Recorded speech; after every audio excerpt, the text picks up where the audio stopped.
and then we'll slowly let people hop on. I love it. See, I believe. Let me check the Insta. Hold on. Oh yeah, did we post on Insta? We're going live on Insta. Let me just. Hello everyone. Give us 1 second. We're gonna get this thing going. We went live without going live on Insta, so. Oh wow. Hold on,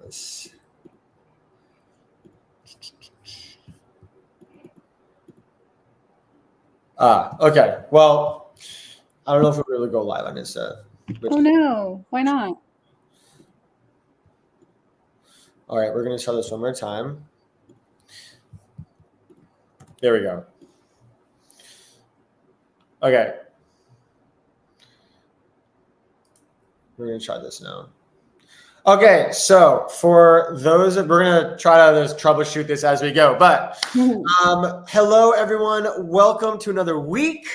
Happy Tuesday, March 12th. It's crazy. It's like already springtime. Like, I've been so thrown off about this time change. I can't even begin to tell you. I'm like, what's going on? Well, listen, if you're just tuning in here, my name is Jake Sussman. I'm the founder of Superpower Mentors. And every week I'm going live interviewing some of our great mentors and young leaders that all are neurodiverse, who have achieved some type of success in their life, but all of whom struggled growing up and how to embrace who they are and how they learn. So tonight, I have a very special guest, Eden Marquis, who is the founder of Key Agency, who she's a marketer, an entrepreneur. I'm going to let her speak for herself, but if you are tuning in, please comment where you're watching from, because there is nothing better than community. And I love when everyone shares, it's like all over the country. So there's nothing better than that. So with that being said, Eden, welcome. Hello, Jake. Thank you so much for having me. Yes. I'm so excited that you decided to join on here. So tell me a little bit about what's your story with learning differences? What's your whole connection to it, and why are you a Superpower Mentor?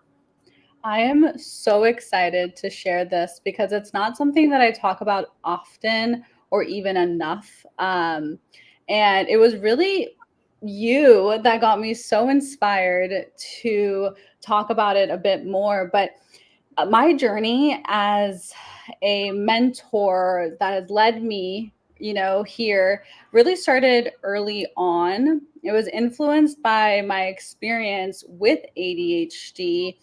But the funny thing is, growing up, I had no idea I had ADHD. I just was like a rambunctious little girl, and a lot of the signs in women aren't really shown early. Well, they're shown early on, but they're not caught early on because, again, they kind of blend into just being a human being, like poor time management, more emotional, things that kind of already happen on the day to day for us as women.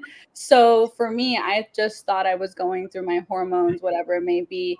It wasn't until I got to really middle school and then high school that I realized I had a really hard time paying attention, also finishing any type of task that I was given. I also would get a lot of anxiety for any type of test. So I was luckily given extra time with my tests and whatnot. And that really was super supportive for me, because when I got to high school, that's when I realized that I wasn't the only one, with ADHD or with any other, added factor to their learning.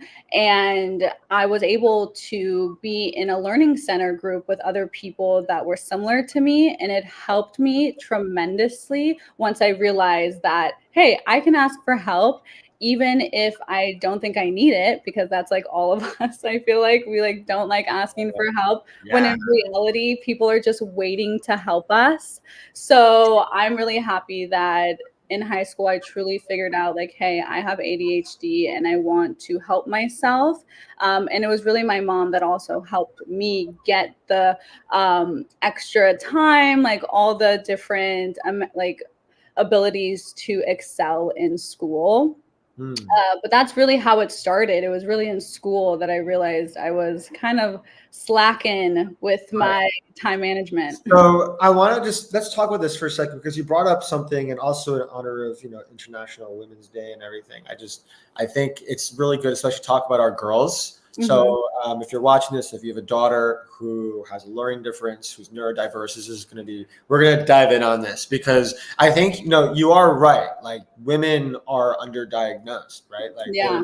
there's this big misconception with boys being dominating the field, but then what about the girls? So what was it like for you as a girl growing up, either in middle school and high school, and not knowing about ADHD? Like, how did that impact your confidence? And then when you did find out about it in high school, what changed? Oh my gosh, what a great question. So, yeah, I mean, not knowing that I had ADHD really affected me because I thought I was just a little, I don't know, a little slow or something because I did not have the ability to prioritize. And that's why I had trouble like jumping from task to task and I couldn't finish a task. And I thought it was just normal. I thought it was just me. I just thought I wasn't smart or something. When in reality, I know I'm actually extremely intelligent, especially when it comes to just like common sense, life, all of that. But the inability to prioritize, the lack of attention, also daydreaming, if you like, I would do that all the time or be forgetful. And those are all signs of ADHD in women that if they're happening more than normal, and what I mean by normal is like, hey, every once in a while it happens, we all daydream, we all forget things. But if it's like a constant thing that's becoming a problem and like prohibiting you from like exceeding or excelling in the class or just even in sports or something like that, that's where you want to get ahead of it. Yeah. I mean, it's hard too because there's so many different variables, like whether we're comparing ourselves, whether we realize like, wait a minute, like maybe there's actually something wrong with me, or maybe there's not something wrong with me. So um what led you so you're creative, right? Mhm. Like that's your thing. So what led you to that as your outlet? Like, did you have those types of outlets growing up? And was did you have a role model? Like, what was that? How did you pursue that? Yeah, so great question again, Jake. Basically, what Jake's alluding to as well is I am a content creator, influencer. I run a marketing agency and talent agency. So they're all very creative and front facing. Like, Sure. I personally love to be around people, be surrounded by good energy. So for me, that was actually my outlet, like being around other kind-hearted, loving people that also enjoyed life. And so that kind of took me down a path where I love to explore. I would love to play sports. I played soccer, I was in crew, and that was like a big outlet for my emotions, I would say. Like that definitely was able to like free up a lot of emotions that maybe I was holding on to. But then when it came to the creative side, I'd love to take photos. I would love to style my friends. I would love to go thrifting, shopping, play with makeup. And that is what truly made me way more confident in myself and my abilities of knowing, hey, like I like this. And it really just like harnessed my opinions and like my opinionated mind to share with like other people. And that's when I really started posting on Instagram with my outfits, my makeup, and all the different events I would go to, honestly. Yeah, and I love when people have that thing that that is part of their essential identity, and Mhm. like for that type of expression is important. And I want to shift us toward this conversation because I do consider like you have influence, like you are a social media influencer and you work with influencers and professionals in this space. And a lot of our girls are scrolling on TikTok and like they're Mhm. seeing these different women and whatever, like maybe they may feel insecure about themselves and whatever the thing is. So what's your whole take on social media and how can girls better find their confidence? Like, can they find their confidence on social media, or what's a good tip to have a better relationship with it? Wow. I threw a lot at you on that one. But My I brain, have to say it's a great question. It might be a loaded question, but it's so I good. want to unpack this. This is important. Yes. So Oh my parents, God. if you're watching this and you have a daughter or a son, but I'm speaking to the girls right now, right? Like Mhm. listen up because this is going to be this is a very important conversation right now that's happening in just society. So, Yeah. Eden. I am so appreciative that you've asked me this question because my main goal is to be what I needed as a young girl. And on social media, I think social media personally, two sides of the coin. It's got to be impactful, but it can be impactful in two different lights.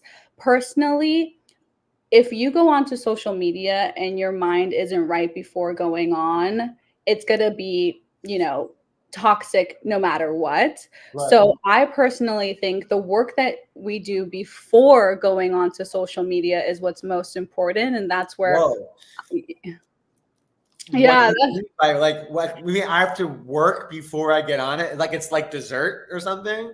basically, but at the same time, it's also like what I mean by work is that you want to also feed yourself, feed your mind, just how we feed our body with positive affirmations, like positive thoughts going through your brain already, so that social media doesn't feed the negative ones, yet they can still feed the positive ones, right? So if we love ourselves truly at our core and say every day, like, I love myself no matter what, regardless of any imperfections that I see or that people try to impose on me, the confidence will stick around way longer than if you try and pretend. So it's like an everyday thing that you have to do. And usually routines take about 27 days to stick. So if you can do it for 27 days, start small, start with 5 days, start with 2 weeks. But if you can stick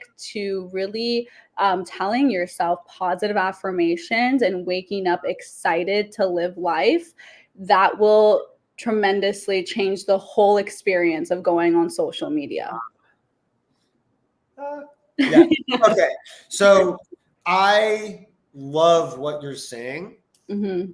but I want to kind of take us back a few places because to be able to love yourself and love what you see in the mirror is a destination in and of itself, right? Yeah. Like it's very easy to go on and doom scroll and like compare yourself. How do you how does one find like that confidence in order to like go on social media and not kind of be phased by yourself, by like other people's stories? You know what I mean? Like you're saying, okay, fine. So we have to have those positive affirmations. Like, what do I say? Do I just look at myself and say, I love you? Like, do you have any good tips in this? Anything that, maybe you're right. Like before I go to social media, I have to go do it with intention. Yes. Yeah. Yeah. I think it's going to be different for everybody because some things might seem silly for some and some might take it more seriously, but at least for myself, what I can say is that it's been a journey. It was not like as easy as I might be making it out to seem. I definitely struggled not only with ADHD, but with depression for a couple of years in high school as well, going through this whole trying to figure myself out. Who was I? As we, might in high school, because we think everything's so end of the world, but it's not, and it really was when I got into my outlet, my creative outlet, that again, it fed into my opinionated self. And I feel like once you allow yourself to have opinions and have your voice heard, you become more confident with like your intellectual being. And then physically, like appearance wise, that's where makeup came in, right? That's where dressing myself came in, and playing around, not really using it as a shield or to cover myself in the sense of like hiding anything, but it was really to like enhance the natural beauty, right? It was to enhance something that was fun for me. And I think when we talk about ourselves, we're really easy to like, brush it off. Anything good that we've done, we brush it off instead of like embracing the good, So well, yeah, keep going. Finish your thought. Yeah, I was just gonna say, like, I personally, even though it sounds funny and it might sound so simplistic, but truly, yeah, like looking at yourself in the mirror and not shying away and being like, I love you. Like, you and me are ride or die. We're in this together forever.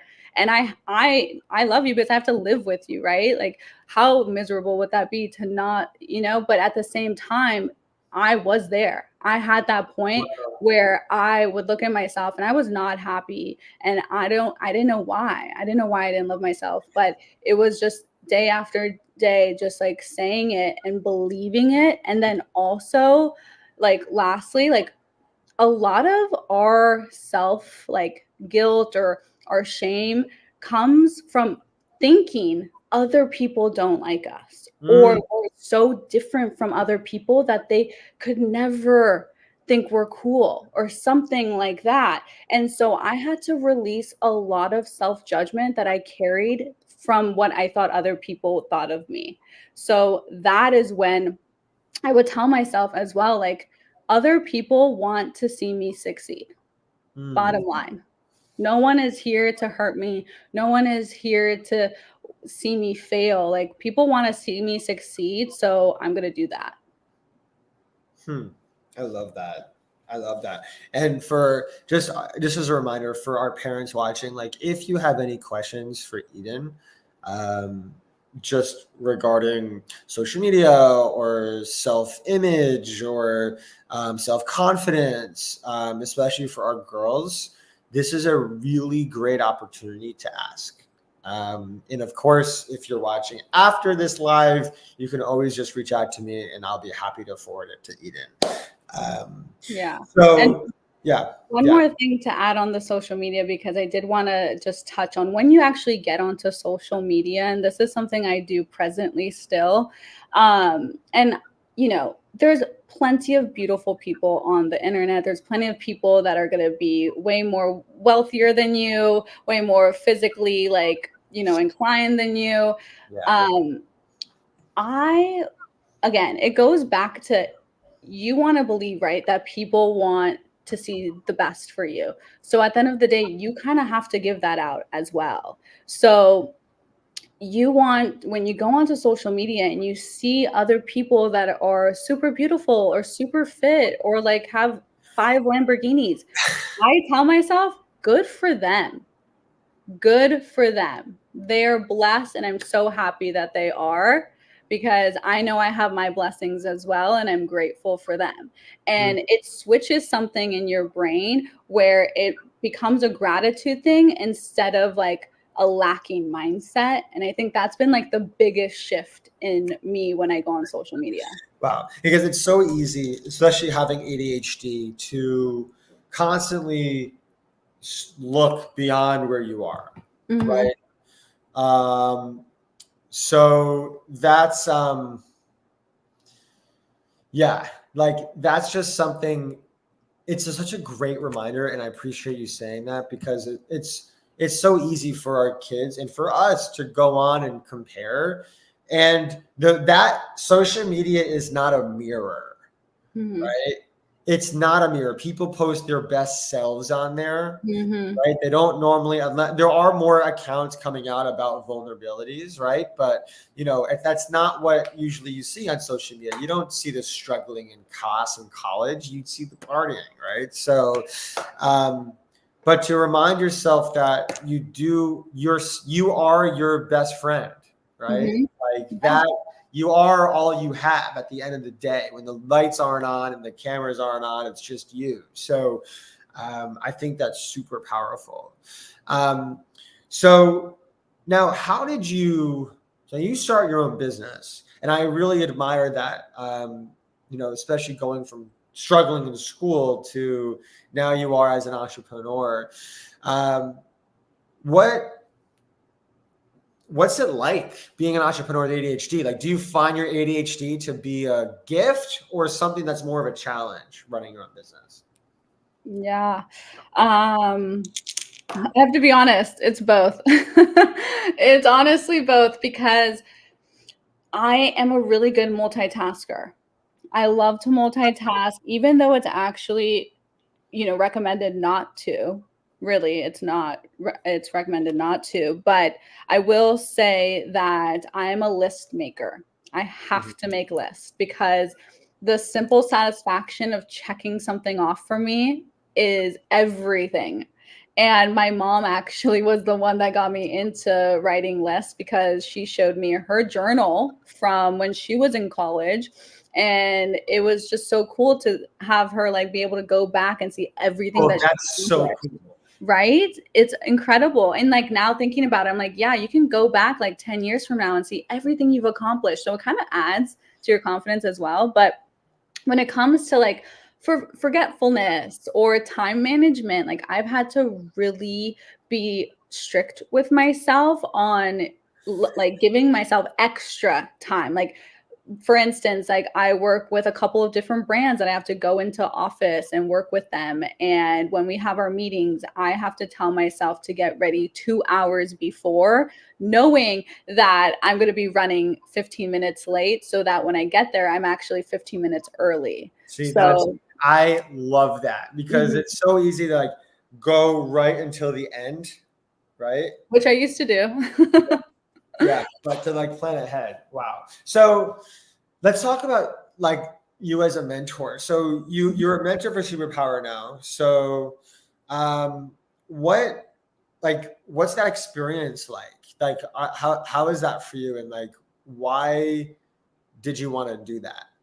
Mm, I love being a mentor. Like, I think it's probably like one of the simple joys in life that if I could leave any mark or imprint on this world or a human, like being a mentor gives you that opportunity. And personally, for me, like I said earlier, I'm doing it because I wish I had somebody that I could talk to about similar, things that I was going through, not even issues, just similar life things. And um I'm really happy that now it's more talked about, more open to, reach out to mentors, to have a mentor, and to ask for help.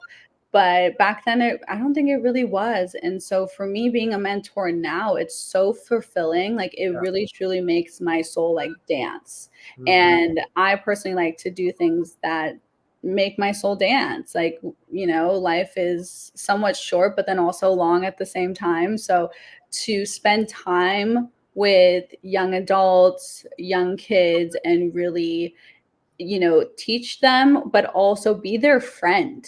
At the end of the day, it's being someone's friend and letting them know, hey, you're not alone.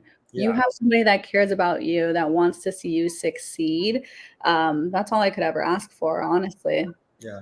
Wow. Ah, that's so great. Now, is there anything in our parting thoughts that you like to leave for parents of girls out there?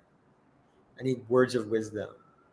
Yeah, I mean, we love you. We love parents. I love my parents.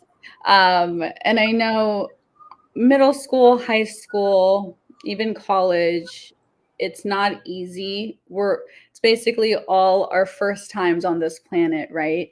So I realized later on in college, even a little bit after actually, that my mom, my dad, like they're just humans trying to live here too, you know? Yeah. So if we just remind each other that, and just be vulnerable in that we're all learning as we go and we just want the best for one another, like sharing knowledge, like, hey, I want to share this with you because I care about you, um, instead of more like demands or rules in that way.